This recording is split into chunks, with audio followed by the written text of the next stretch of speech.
क्या आपने कभी सोचा है कि एक देश जो पूरी दुनिया पर राज करा करता था आज किस हाल में पहुंच गया है? जी हां, हम बात कर रहे हैं ब्रिटेन की, जहां कट्टरपंथियों के आगे सरकार घुटने टेकती हुई नजर आ रही है। दूसरी तरफ भारत में उत्तर प्रदेश के मुख्यमंत्री योगी आदित्यनाथ का एक बयान सुर्खियों में है, जिसमें वो हिंदू मुसलमान परिवारों की सुरक्षा और स्वतंत्रता की बात कर रहे हैं। तो चलिए इस खबर को थोड़े अलग अंदाज में समझते हैं और देखते हैं कि आखिरकार माजरा क्या है। एक वक्त था जब ब्रिटेन की हुकूमत के आगे दुनिया सर झुकाती थी, लेकिन आज वहां का हाल देखकर हैरानी होती है। ब्रिटिश प्रधानमंत्री कीर स्टारमर ने कहा कि मुसलमानों ने ब्रिटिश समाज को मजबूत बनाया है। अरे भाई, ये सुनकर तो विदेशी मीडिया भी भड़क उठी है और कहने लगी है कि ब्रिटेन में मुसलमानों का कब्जा हो रहा है। पर सरकार तुष्टीकरण की राजनीति में इतनी अंधी हो चुकी है कि उसे कुछ दिख ही नहीं रहा। वहां के हालात ऐसे हैं कि कट्टरपंथी शरिया कानून लागू करने की धमकी दे रहे हैं, सड़कों पर नमाज हो रही है और पाकिस्तानी ग्रूमिंग गैंग ने हजारों ब्रिटिश बच्चियों का शोषण किया है। रमजान में तो ब्रिटिश संसद में अजान तक पड़ी गई, लेकिन दिवाली के मौके पर मेहमानों को नॉनवेज परोस दिया गया।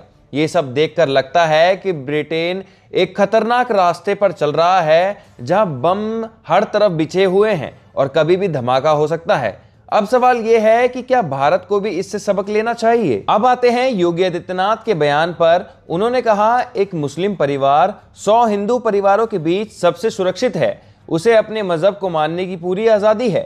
लेकिन फिर एक सवाल उठाया कि क्या 100 मुस्लिम परिवारों में 50 हिंदू परिवार सुरक्षित रह सकते हैं? और जवाब भी खुद दे दिया कि नहीं रह सकते। इसके पीछे उन्होंने बांग्लादेश, पाकिस्तान और अफगानिस्तान का हवाला दिया, जहां हिंदुओं की हालत किसी से छिपी नहीं है।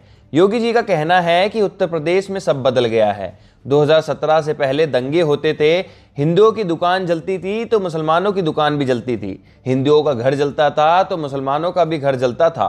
लेकिन 2017 के बाद दंगे बंद हो गए। अब यूपी में हिंदू सुरक्षित है तो मुसलमान भी सुरक्षित है। उनका तर्क है कि जहां सबसे साथ सामान्य व्यवहार होता है, वहां शांति अपने आप ही कायम हो जाती है। एक मुस्लिम परिवार सबसे सुरक्षित रहता है, उसको इसके पर्व और त्योहारों को, उसको अपने सभी मजहबी कर्मों को करने के लिए, या जिस मत और मजहब या संप्रदाय या सेक्ट का अनुयायी होगा, उसको उस परंपरा के अनुसार अपने सारे धार्मिक मान्यताओं या उपासना विधि को पूरी स्वतंत्रता होती है।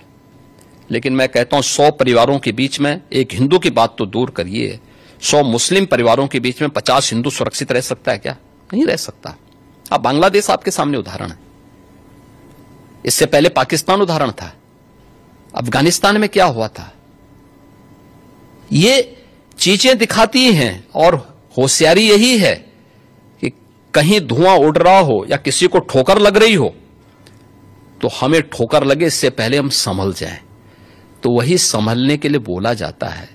हम तो सबके बीच सबको समान भाव से देख रहे हैं। उत्तर प्रदेश में मुसलमान सबसे ज्यादा सुरक्षित है, सबसे ज्यादा सुरक्षित है। अगर हिंदू सुरक्षित है तो वह भी सुरक्षित है। अगर दंगे यहां यूपी में होते थे जो 2017 के पहले, अगर हिंदू की दुकान जलती थी तो मुसलमान की भी जलती थी, हिंदू का घर जलता था तो मुसलमान की भी जलती थी। और 17 के बाद से दंगे बंद हुए। अगर हिंदू सुरक्षित है तो मुसलमान भी सुरक्षित है। अब आपके मन में सवाल उठ रहा होगा कि क्या योगी जी का यह बयान सच में जमीन पर दिखता है? क्या भारत में हिंदू और मुसलमान सचमुच एक दूसरे के साथ सुरक्षित हैं? और ब्रिटेन का जो हाल हो रहा है, क्या वो हमारे लिए चेतावनी है या फिर ये सब बस राजनीति का खेल है? वहां तुष्टीकरण की नीति ने समाज को बांट दिया है, कट्टरपंथी बढ़ रहे हैं और सरकार कुछ बोल नहीं पा रही। वहीं भारत में योगी कहते हैं कि यूपी में सब ठीक है, दंगे बंद हो गए हैं और दोनों समुदाय सुरक्षित हैं। ये खबर सिर्फ सुनने के लिए नहीं, सोचने के लिए है। अगर 100 हिंदू परिवारों में एक मुस्लिम परिवार सुरक्षित है, तो क्या 100 मुसलमान परिवारों में 50 हिंदू सच में खतरे में हैं? क्या ब्रिटेन की गलतियों से हमें कुछ सीखना चाहिए या फिर ये सब बयानबाजी का शोर है?